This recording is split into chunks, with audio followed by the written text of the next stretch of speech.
Hi, Dr. Foojan, and then welcome to Femme Fatale by Helen. First, I want to appreciate your time, and I know how busy you are, and I know how particular and popular you are, and I want to thank you for giving this opportunity so I can interview you and I can learn from you and I can promote your product in my show. So if you can please introduce yourself and then so to my community, because most of the people that I know, they're non-Persian. So if you can introduce yourself to the people that I'm putting out this podcast, I will love it. And then tell me all your involvement with all the direction of work that you have.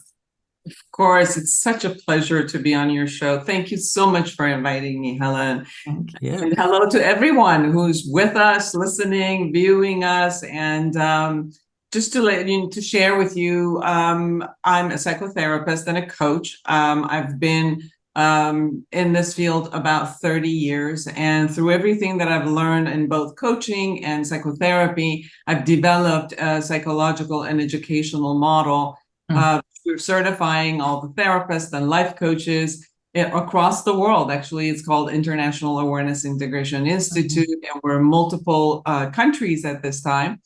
And the model, we've done a lot of research on it. And what we've noticed is not only raises your self-esteem, self-confidence, and self-agency and self-efficacy, it also minimizes your depression and anxiety and lack of motivation. We've done a lot of research, Helen, in universities and in clinics.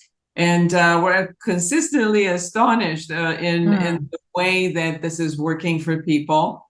It's developed itself into 3 books, which one of them is a self-help book for people. It's called Life Reset, that they can actually go through the whole model and, different areas of their life and look at how they can, be aware of themselves, of thought, emotions, behaviors, and their impact. And then, most of the time there's something like an obstacle there, something we haven't forgotten from the past, something we haven't just finished yet, a trauma that was there, and it really held us, beliefs that are limiting us. And in this model, after the awareness, we kind of go into the past, clean up, all the closets in different areas of life, and come back. And then from a clean place, from an empowered place, we start envisioning tomorrow and looking at the goals and giving them skills and, looking at what skills I don't have. And, sometimes, Helen, when people don't have skills,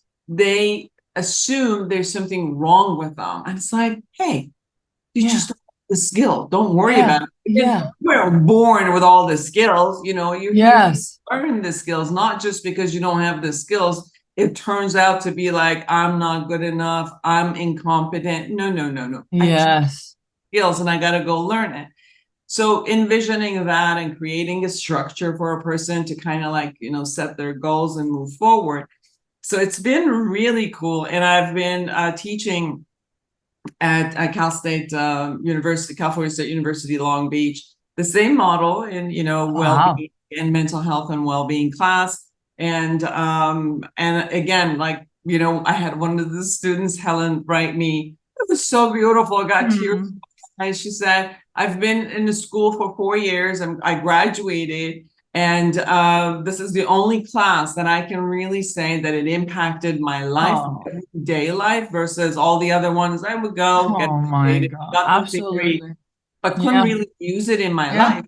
So it was just beautiful to hear that. So I know absolutely. And then guess what? We brought it into, we see that it actually works on its own and doesn't have to always be with a therapist. So we made an app. Oh, wow. Yes. So the app is called Foojan. Nice. Foojan means loud, powerful voice. So we put it on as if like your inner voice needs to be loud. It needs to be powerful. Yes. You need to be shining in the world. So we the app is doing amazing, and we did the measurements on it. So what we're seeing is around 40, 50, and some areas 60% improvement just by going through the app. So I'm excited. We're going global, Helen, and congratulations. That's exciting. I love Yeah. it. Okay. So Yes, we you're have, going to global. Okay, that's yes, we have awesome. Tell me coaches about it. and coaches in Canada. We have in Dubai. We're training therapists and coaches in Iran. We might have an opportunity to take this to Kenya, Africa. So all you listeners, if anybody is interested to, support us to take this global to Let me search universities it up. and clinics, I'm in. We need Nice. I thank you.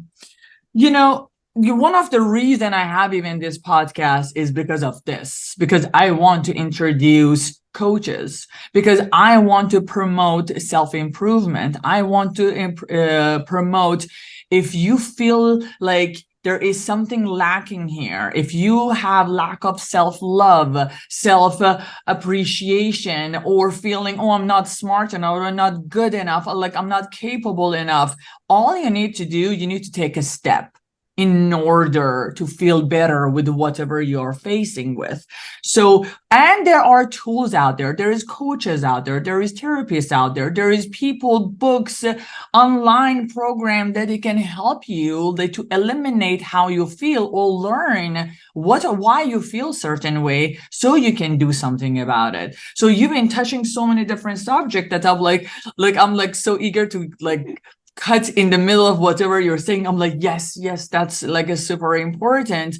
But that's exactly how I dealt with my insecurities. That's how exactly when I started my life at the age of 32, like I look at myself as a very simple, no knowledge, no educated, no nothing. And I felt so small about myself. But so either I could just sit there and be miserable for the rest of my life, or I can do something about it. And no, I'm not going to be a superwoman overnight in a 6 months or a year. This is a journey of self-improvement. This is the journey. It's a lifestyle of self-improvement, because every year I tell myself, I cannot believe that stuff that I did last year. What the hell I was thinking, on a yearly basis, we grow. And so we need to allow ourselves. So I want you to just like Elizabeth, go to the detail, or you're like, where do you start from? Like, like I feel, I don't know, insecure, or I feel not good enough, or I'm struggling with my relationship. Where do you start from? The start of everything is awareness. Everything. Listen, Helen, I came to the United States at age 12 alone. I came from a broken family, which my parents got divorced when I was 5. I was sexually abused from age 3 to 8. So when I just kind of like landed in US, I had to trust a lot of human beings, other human beings, to kind of, show me the path. I practically raised myself. I promised myself at age, I was one of those whiz kids where I graduated high school at 15. I was at ASU at 15. Wow. I promised myself at age 16 that by age of 30, I will have a business. I'll be married, and I will have a house. By age 28, I had all of it, but I was not happy. Oh. I was all right. miserable. Okay. Not what I said. So it's not only about goal setting and getting it. I got it that I'm miserable. And that's where I started going to coaching seminars, and I went to, from the coaching seminars, and then I went to psychotherapy, and I started becoming aware. What's going on? Like, I survived life. Wow. I lived life. Wow. I was a survivor. You could throw me anywhere, I'll survive. But that doesn't mean that's fulfilling. That doesn't mean that is, you're happy about it. You're so just true. Fighting. And So the minute true. the fight is over, you're like, I have no idea who I am, because I just have to survive all of these things. Yeah. And Helen, in survival base, we only make decisions which are limited to our survival, not to our. That is so true. We don't ask ourselves what makes me happy. The only thing we'll ask ourselves is, how do I get out of this? Yeah. I can relate. I can Yes, relate so yes. much. So the first aspect is awareness. And why did I call the model awareness integration? Mm, Because the first step is awareness. We're mm, the only species that actually has the capacity to be aware of ourselves and even to mm, be aware of the part that is aware of us, right? mm, But we're not trained for that. Like in our school systems, in our mm, parenting skills, we're not doing that. mm, mhm. Teaching our next generation how to be aware of themselves. We're teaching them how to be aware of the outside, Mhm. what do everybody else wants, and plan to do with what everybody else in the society Yeah. is. But we're not trained on that. So Mhm. of our work is actually looking at what are my thoughts, what are my Before you a little bit go further, can I ask you, can you define when you said you weren't happy? Can you define what is that? How that feel like? How was it that you weren't happy? I would go. I had one of the most important, let's say, like I started with the business of flower because I loved flower. And we immediately, for people who are in Los Angeles, immediately, our first client was Beverly Hilton. The second and third clients were the whole Rodeo boutiques. So we started high, right? So Mm-hmm. I would go, this was something that I loved, my creativity and all of Mm-hmm. that's why I went into it. Mm-hmm. And every morning where I had to wake up like 4 or 5 o'clock in the morning for people with flower, that's Yeah. the um, I would just like resent it. I didn't Mm-hmm. want to. I would talk to people and I didn't want to. And I would come and do these creative things, and everybody wanted to be, our customers for design. I just were not happy. I would sit there and cry because Mm-hmm. something was empty. It was like it wasn't me. In my marriage, I wasn't happy. This Mm-hmm. was somebody I loved, but after we got into a marriage, there was just some emptiness consistently Mm-hmm. following me. Mm-hmm. And a lot of the abuse that I had before was showing Mm-hmm. up in my relationship, and I had no Mm-hmm. idea what it was. Mm-hmm. I didn't know what any of those abuse would kind of Yeah. affect you in any realm, Yeah. right? In Yeah. connection with people, I was holding my love, I was holding my expressions, I was, withholding everything. Is that Mm-hmm. a presentation would go out, but inside was inside a wall I that see. expressed, and these Yeah. two weren't connecting at all. So Mm-hmm. that's what I mean by being not being happy Mm-hmm. at Thank all. you. Like, yeah, it's very important for me to define this feeling because so many people are stuck in this feeling and they will think like they're the problem. But I want to dissect this. Like, you're not the problem. See, do you have unhealed trauma? Do you have unhealed past? Do you like are you're in a marriage, but why you even are in this marriage? Like, do you know yourself? Or like, do you know who you are? Are you in touch with your feelings? So like these are the signs and symptoms if like and if I'm not happy, like why you're not happy. So like I want to set example. So okay, you were saying. With the smallest thing, I would feel abandoned. I would go into relationships and it would be like, oh, I would hold back and then feel abandoned when they were not able to give me the type of love. I had no skills. And Mm, the only skills I got was the marriage of my mother and father, which obviously didn't work out well. yeah. And I was out, in the early teenage years. So Mm, I was kind of like making it up as I was going along. And the only thing I had to go by is what I had from the past. mm-hmm, So as I went forward, anything that was result to the world, it looked like it's awesome. I had an amazing business. I had an amazing marriage where everybody else were yeah. friends. This is great.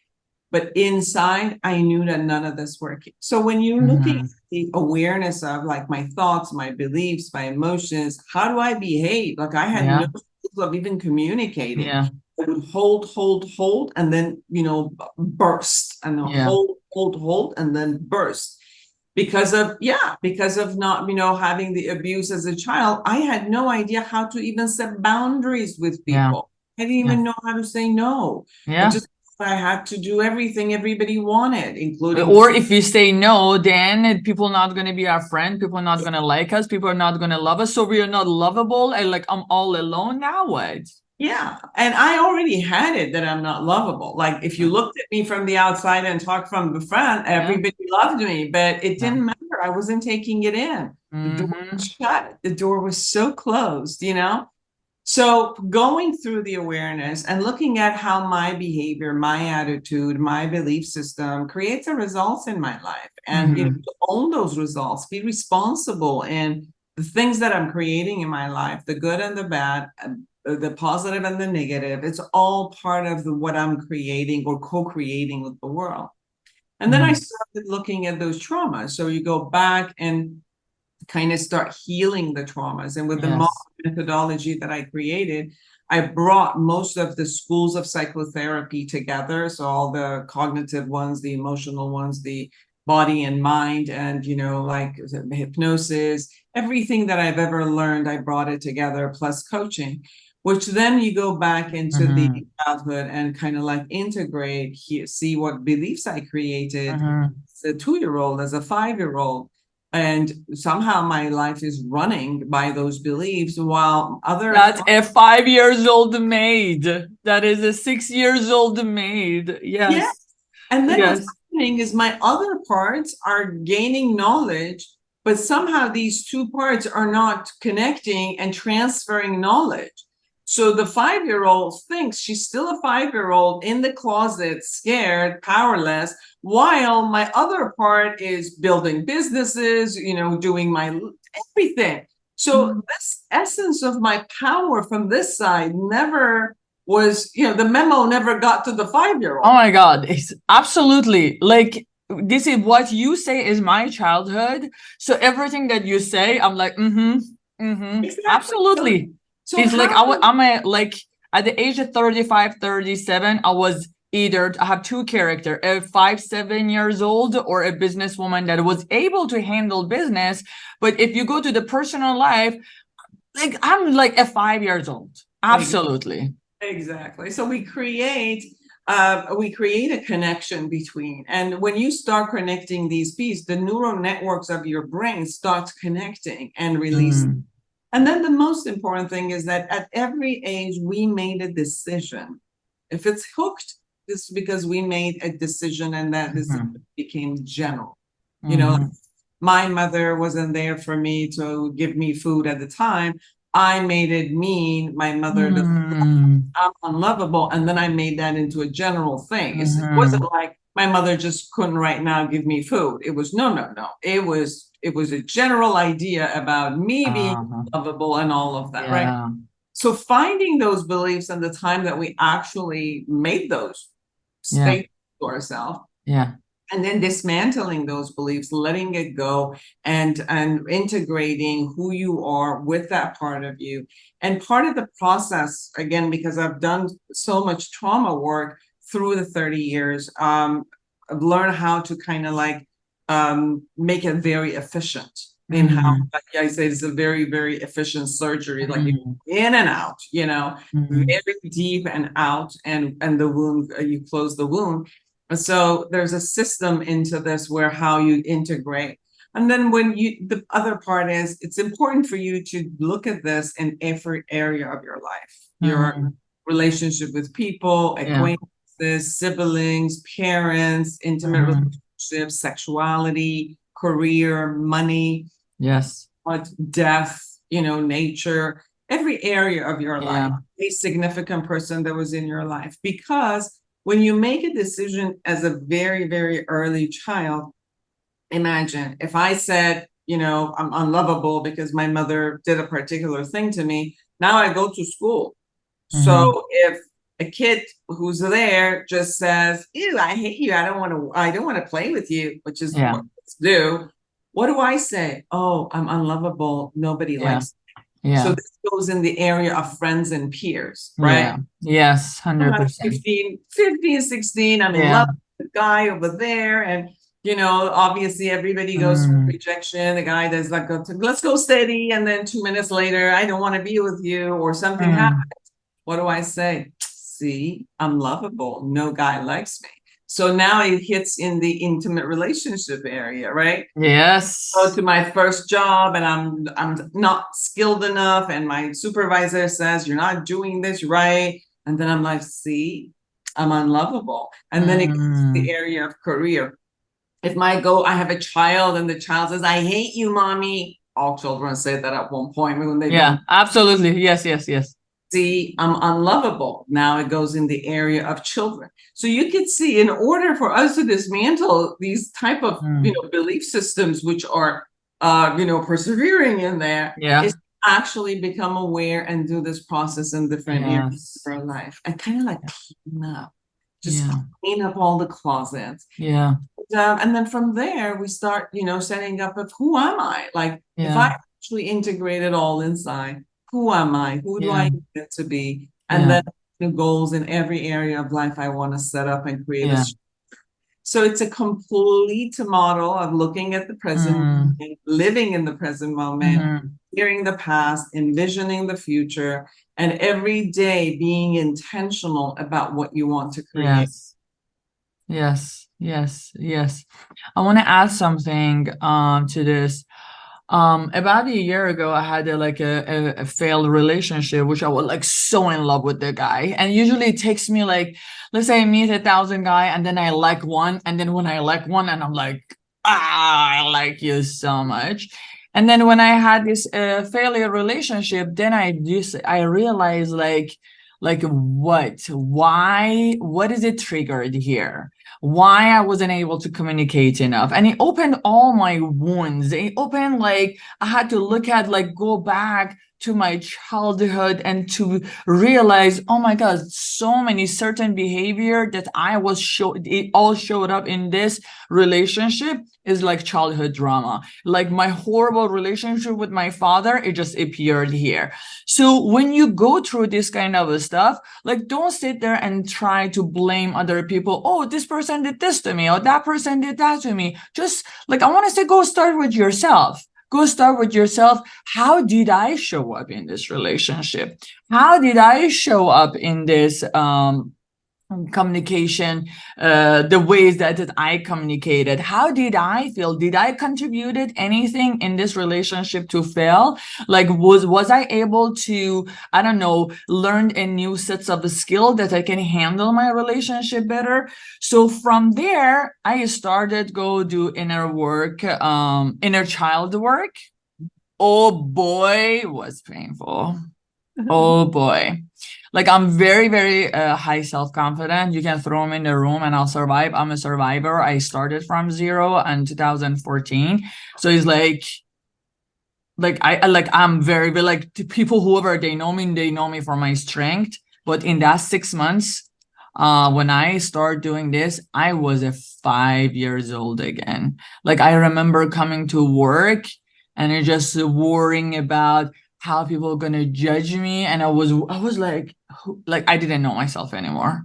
I was lost. So not necessarily this process is going to be super easy, like how to open all your wounds. When you open that closet, sometimes your intention is to dust it, but you might see a termite, or you might see some woods are broken and you need to fix fundamentally certain things. But don't be scared. This is a process that you have to go through if you want to graduate. Yes. I've done a lot of inner child work before on myself, and I've done it with clients. One of the upgrades that the awareness integration model does with even the concept of integration is taking the inner child work, but not allowing the child to stay a separate part. One of the beef always about the inner child work, after, and I've done it a lot, and it was great when that's all I knew. But I also understood that at the end, it's almost like you always look at yourself separate, as if the other one is going to stay, a 5-year-old. I'm 64 years old. I don't have a 5-year-old. I don't have a 13-year-old. I just have different traumas that need to be back in me.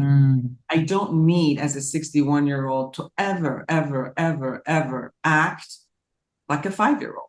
That's just not okay. So part of what I designed in this around the awareness integration is after we do the inner child work and the connect, now integrate it fully inside of you. So at every moment, I am the 61-year-old who has access to all of my strengths. Oh, that's so beautiful. I like that. All of my vulnerabilities all at the same time.